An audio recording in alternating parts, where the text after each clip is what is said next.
Zdravo drugari, danas je 21. septembar. Javljam vam se iz hotela u Krakovu, sad je 12:30 popodne. Sinoć smo stigli, pa eto kratko se javim, nisam snimila još ništa od Krakova jer još ništa bukvalno nismo radili. Izvinjam se što ne gledam u kameru, htjela bih da snimim ovo dok se spremam da izađem napolje, pa za početak pukao mi nokat.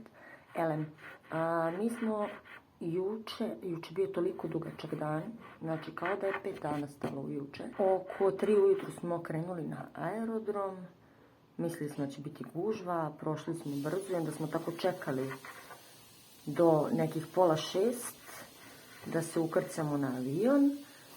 Stigli smo u Frankfurt i pošto smo imali nekih oko 8 sati presedanja, odlučili smo da malo idemo po Frankfurtu. Moja inicijalna ideja je malo propala jer prvo sam mislila da vam snimam kroz prozor aviona, da ovo da ono. Ima tu par nekih sitnih kadrova, čisto se vidi da smo bili u avionu, ali suštinski toliki smo baksuzi da ni na jednom ni na drugom letu ni jedno od nas dvoje nije dobilo sedište do prozora. Pritom je jedan stariji gospodin od Beograda do Frankfurta spavao na istom tom prozoru kroz koji sam ja htjela da gledam. Došli smo u Frankfurt, prvo dok smo izašli sa aerodroma, onda smo se brindali oko nekog automata za karte, za Bahnhof, za taj neki Voznihov, koji nije htio prihvata pare, nije bio šaltera, na kraju smo kao ajde probamo na drugom aparatu i on je radio. Tako smo mi izgubili pola sata na aparatu koji nije radio kako treba. Prvo nismo znali šta da odaberemo, pa su nam onda ljudi objasnili, pa onda nije htjelo da nam uzme pare. I tako smo mi stigli u Frankfurt, gdje sam ja imala neku zamisao da dosta snimam, da vam dosta pričam o gradu i slično. Međutim, ja mislim da mi nismo čak pola tih stvari koje smo htjeli ni obišli. Bilo mi mnogo hladno, Frankfurt na nas nije ostavio neki ne znam kakav utisak. Grad je lep i pretpostavljam da je jako lep za život.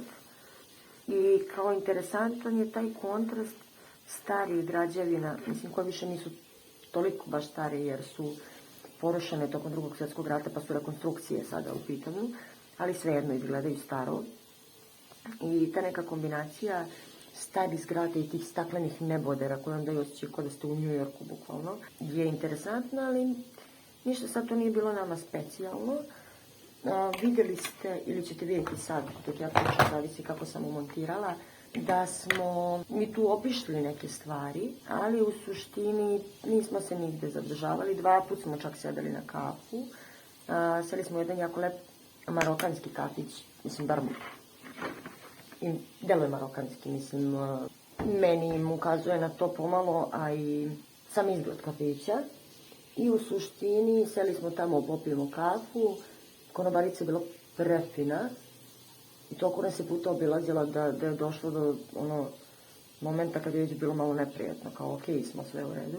Upali smo u neki kafić koji ja ne znam ni kako se zove, a ušli smo u njega zato što ima stabla breza po celom kafiću, bukvalno izgledalo kao brezova šuma. Tu sam jela kao cookie dough, za one kolačiće chocolate chip, sa nekim sosom od šumskog voća i s ovim borovnicama, je bilo mnogo cool. Uglavnom, ovako smo izobilazili s polja i htjeli smo da se penjemo na tu glavnu kulu koja je ta moderna zgrada s druge strane reke i odakle se vidi ceo grad. Međutim, onda smo shvatili da možemo se popnemo na toranj katedrale i odlučili smo da to i uradimo. 3 evra po osobi je karta. Katedrala nam je bila bukvalno najlepša građevina u gradu. Ostavila je na nas najveći utisak. I penjali smo se do iznemoglosti, ali je pogled bio predivan. I onda smo odlučili da ne idemo na taj toranj, iako je vjerojatno malo bolji pogled jer nema tih ograda i slično. Ovo nam je bilo sasvim dovoljno i ta katedrala nam je nekako bila najbolji deo dana. Što se ostatka Frankfurta tiče, prošetali smo, ali kažem, niti smo mi posle leta i tog cimanja po vozu bili za neku ne znam kakvu šetnju. Mene je nešto bolio stomak, užasno, jedno pola sata. Bilo je prehladno, tako da smo odlučili da nećemo sad ne znam koliko se cimamo i da idemo otprilike stvari koje znamo da obiđemo usput. Tako smo prošli pored Goetheove kuće, prošli smo pored stare sinagoge, koju onako nismo planirali da ulazimo, jer je unutra sad bukvalno kao, izgleda kao sala za sastanke, kao skupština grada, taj neki fazon. U katedralu nismo mogli da uđemo, jer su neki radovi, bila je zatvorena, ali kažem, ušli smo na taj toranj i nekako smo bili u fazonu, ajmo danas lagano. Svakako u povratku opet imamo nekoliko sati u Frankfurtu, ukoliko budemo htjeli da uđemo u neki muzej ili nešto slično, uradit ćemo to tada. I mi smo po gradu bili do nekih, znači krenuli smo oko 9, bili smo po gradu do nekih pola 1 i onda smo krenuli ka aerodromu, jer je frankfurtski aerodrom ogroman. Naš gejt je naravno od 69 gejtova bio 69. Posle su nas premestili na 54. ali dobro. I da, išli smo, vidimo most koji je više puta rušen i tako, mislim kao sve to cool, ali nismo bili nešto oduševljeni, tako da smo mi onda kao ajde krenemo ranije.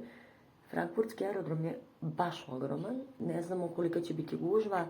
Ok, kad smo došli nije bila, ali mi smo došli u 8 ujutru, kao popodne možda bude gužve, i to se završilo tako što smo mi, znači ukrcavanje nam je bilo oko pola 5, mi smo tipa oko 2 već bili na gejtu, što nismo očekivali, tako da smo imali da čekamo 2-3 sata, ali nas je stigao i umor i sve, tako da smo mi zaspali u avionu, bukvalno. I krenuli smo sa zakašnjenjem, zato što je let bio krcat i ljudi nisu slušali da ne treba da stavljaju rančeve u onaj deo za prtljag iznad glava, nego da stavljaju ispod sedišta i onda se to tako premeštalo. Tako da smo krenuli sa zakašnjenjem i stigli onda naravno sa malim zakašnjenjem. Mi smo bili u Krakovu oko 6 i nešto, pa nam je onda, to nisam ništa snimala zato što bukvalno nismo imali živaca ni za šta. Onda je mi trebalo vremena provalimo koji autobus. Sreće, posle se ispostavilo kao ok. Ja sam nahvatala internet na aerodromu, pokrenula mapu, screenshotovala da bismo znali kuda da idemo i uz menjanje 3 prevoza stigli smo u hotel. Hotel, super od njih što, pošto mislim, u 9 uveče sad mi da tražimo i mjenjačnicu. Rekli smo da nismo stigli da razmenimo, oni ne prihvataju evre i bili su baš fini, u fazonu platit ćete sutra. Ali smo mi, pošto smo bili gladni, na kraju otkrili tu neki, 15 minuta prevozom, neki tržni centar u koji smo otišli, razmenili pare i jeli na brzinu i vratili se i polegali, bukvalno. A danas, eto, ja nisam mogla podignem Nikolu da ustane, ustali smo u pola 10, doručak je bio do 10. Išli smo da doručkujemo i sad ovaj hotel je super u smislu, jeftini. On je u centru grada, ovde okolo su nam neke garaže, pitaj Boga, ali uopšte nije daleko od centra grada. Kad uđete u prevoz koji je redovan i brzo ide i nema gužve. Hotel je tako smo i birali. 2 kreveta i 2 stola, otprilike i kupatilo, i ako je čisto, to je ono što je najbitnije. Mi sobu, hoće se udaviti, mi sobu koristimo za spavanje i to je to. Iako sad imamo želju da ostanemo unutra, jer je napolju kiša i hladno, ali dobro. Sad jedino što je mana hotela, mi smo svakako trebali da kupimo, pastu za zube i sve to što nismo mogli da unesemo u avion, da ne bi tražili ona mala pakovanja. Ali u hotelu nema šampona i kupke, tako da smo danas išli ka Šparu da sve to kupimo, ali na kraju smo otišli u Lidl jer je bio bliži i sad nam je plan da odemo ponovo do tog tržnog centra, da kupimo SIM karticu, da ja vidim da li mogu da nađem neku, ne nužno ni topliju jaknu, ali nešto toplo da obučem, jer je ovdje stvarno hladno. Znala sam da će biti hladno, ali nisam očekivala toliko. I uopšte nisam ponela adekvatnu odeću. Tako da nešto mora po tom pitanju se uradi da se ne bi vratila za Srbiju futbolom pluća. Znači, plan nam je da odemo do tog tržnog centra, inače nismo ti likovi koji na putovanjima idu po tržnim centrima, ali takva se namestila situacija.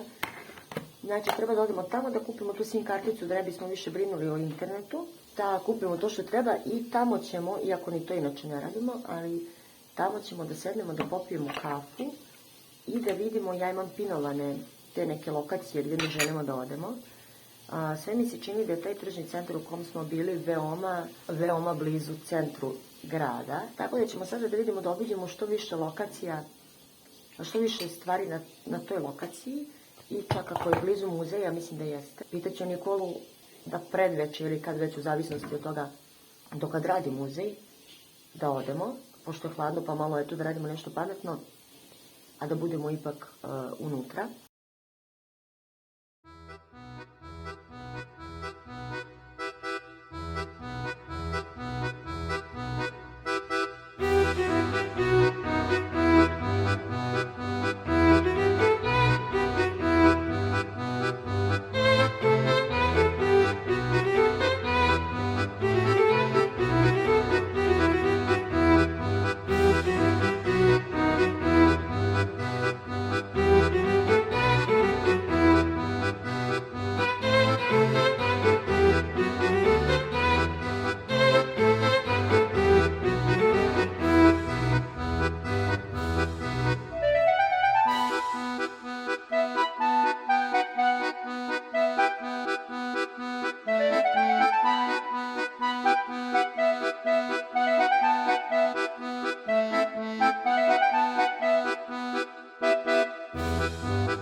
Tokom naše šetnje od tržnog centra ka centru grada, odnosno gradskom trgu, naišli smo na barbikan, što bi rekli Englezi, ili barbakan, kulu, kako kažu Poljaci. I ja sam tamo pribeležila nekoliko, ajde da kažemo, zanimljivih činjenica, s obzirom na to da u barbikan ili barbakan može se platiti ulaz. Ušli smo i sad oni to nazivaju muzejem. To je zapravo jedno utvrđenje kroz koje vi možete da prošetate, a muzejski deo sastoji se od toga što na zidovima imate slike kako je nekada izgledalo utvrđenje oko Krakova i jednostavno informacije o samom utvrđenju. Sad ono što meni bilo interesantno, osim strogo istorijskih informacija, jesu te neke zanimljivosti koje su bile napisane. I to je između ostalog bilo navedeno da je nakon izgradnje odbrambenih zidova srednjevekovni Krakov bio grad koji je bio izuzetno težak za pokoriti. Njegova bezbednost bila je osigurana sa juga tako što se tamo nalazilo ogromno Vavel utvrđenje na brdu. Na istoku su se nalazili, ako se ne varam, ribinjaci Svetog Sebastijana, a sa strane su se nalazile močvare koje su se zvale žabi kruk, odnosno žab pavrana, frog crow. Tako da jedina slaba tačka, da kažemo, je bila na severu. Vrlo važan element krakovskog utvrđenja bile su kapije koje su čuvale prilaz gradu. Sa unutrašnje strane su bile zatvorene snažnim hrastovim kapijama, a sa spoljne strane rešetkama i, ako se ne varam, nekim lancima, ako sam dobro razumela. Ovako, pošto je Nikola pobegao i neće da mi pomogne da snimam, moram da se grbavim. Trenutno se nalazimo u Barbikan kuli, koji se nalazi u manje više u samom centru Krakova, i ona je izgrađena da bi grad bio bolje zaštićen, jer sa severne strane nije imao zaštitu. I na sreću ova kula je sa više tornjeva, sa svojih više tornjeva zajedno uspela da preživi, ajde tako da kažem. Nakon obilaska Barbakana nastavili smo ka centralnom trgu, glavnom trgu u Krakovu, koji se na poljskom naziva Rinek Glovni, i to je glavni gradski prostor koji se nalazi naravno u centru grada, datira iz 13. veka i najveći je srednjevekovni gradski trg u Evropi. Projekat javnih prostora navodi taj trg kao najbolji javni prostor u Evropi zbog njegovog uličnog života i bio je glavni faktor u uključivanju Krakova kao jednog od najboljih vanutabanih destinacija u svetu 2016. godine. Taj glavni trg je jedan kvadratni prostor koji je okružen istorijskim gradskim kućama i crkvama. Prostorom dominira galerija poljske umetnosti 19. veka, koja je deo Krakovskog muzeja, a muzeji u okviru Krakovskog muzeja mogu da se vide po celom gradu. Ta galerija obnovljena je 1555. godine u stilu renesanse. To je takođe kula nekadašnje gradske kuće i to je sve što je ostalo od nje. Tu se nalazi i mala crkva Svetog Adalberta iz 11. veka i spomen Adamu Mickijeviću, valjda, iz 1898. godine. Druga građevina koja dominira definitivno trgom jeste Bazilika Svete Marije sa svojim gotičkim kulama. Glavna funkcija trga, koji je bio pijačni trg, bila je trgovina. Nakon što je grad uništen mongolskom invazijom, glavni trg je obnovljen 1257. godine, a njegova trgovačka uloga je proširena sa lokacijom grada na Magdeburskom pravu od strane kneza Krakova Boleslava V. Čednog.